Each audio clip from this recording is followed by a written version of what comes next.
Good morning students. व्याकरण के अंतर्गत आज मैं आपको पार्ट 2 वर्ण विचार समझाने जा रही हूँ। बच्चों, पिछले वीडियो में आपने संयुक्त व्यंजन और द्वित्व व्यंजन के बारे में जाना था। आज मैं आपको इसके आगे का पार्ट समझाने जा रही हूँ। र के विभिन्न रूप। हिंदी व्याकरण में र विभिन्न रूपों में प्रयुक्त किया जाता है।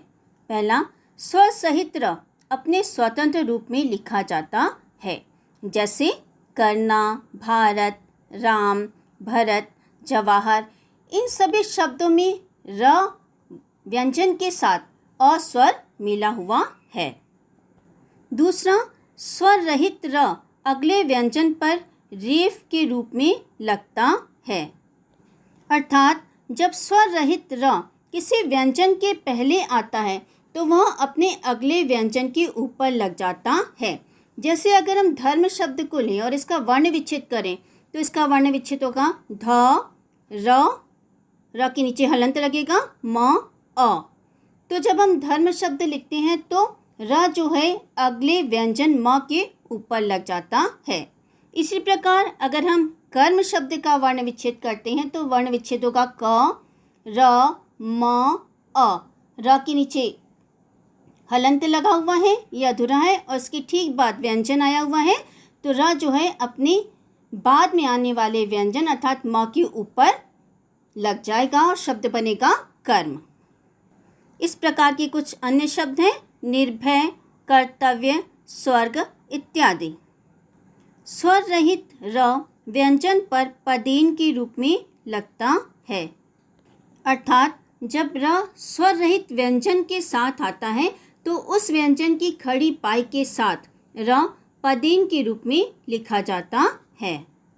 जैसे अगर हम क्रम शब्द का वर्ण विच्छेद करें तो वर्ण विच्छेद होगा क के नीचे हलंत लगेगा, र, म, अ। यहाँ पर र जो है वो क व्यंजन जिसके नीचे हलंत लगा हुआ है उसके तुरंत बाद आया है, तो क के नीचे र का प्रयोग किया जाएगा और शब्द बनेगा क्रम। इस प्रकार के अन्य शब्द हैं प्रयोग, विक्रम, द्रव्य, प्रण इत्यादि। स्वर रहित ट, ड व्यंजनों के साथ र इस रूप में लगता है। ट्रक के नीचे र का प्रयोग किया गया है, यहाँ पर ट के नीचे। ड्रम, यहाँ पर ड के नीचे र का प्रयोग किया गया है। राष्ट्र, ट के नीचे र का प्रयोग किया गया है। ड्रामा, ड के नीचे र का प्रयोग किया गया है। ट्रेन, यहाँ पर ट के नीचे र का प्रयोग किया गया है। वर्ण विच्छेद। विच्छेद का शाब्दिक अर्थ होता है अलग करना। शब्द के प्रत्येक वर्ण को अलग अलग करना वर्ण विच्छेद कहलाता है। जैसे अगर ताला शब्द है तो इसमें त व्यंजन है, आ स्वर है, ल व्यंजन है और आ स्वर है। इन सभी वर्णों को अलग अलग कर दिया गया है और व्यंजन वर्ण के नीचे हलंत लगाया गया है। जब ये स्वर और व्यंजन आपस में जुड़ जाते हैं तो हलंत हट जाता है और शब्द बन जाता है ताला।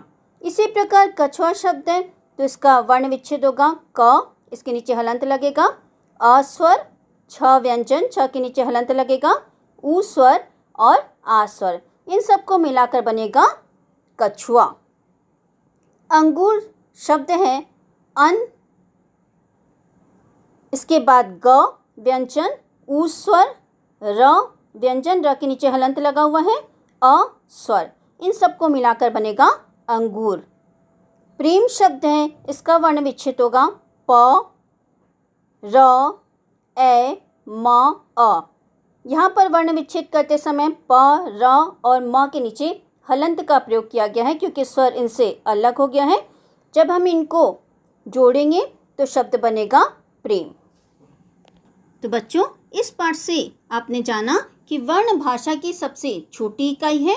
वर्ण के दो भेद होते हैं, स्वर और व्यंजन। व्यंजन के साथ जुड़ने पर स्वर का बदला हुआ रूप मात्रा कहलाता है। जो वर्ण न तो स्वर होते हैं और न ही व्यंजन, उन्हें अयोगवाह कहते हैं।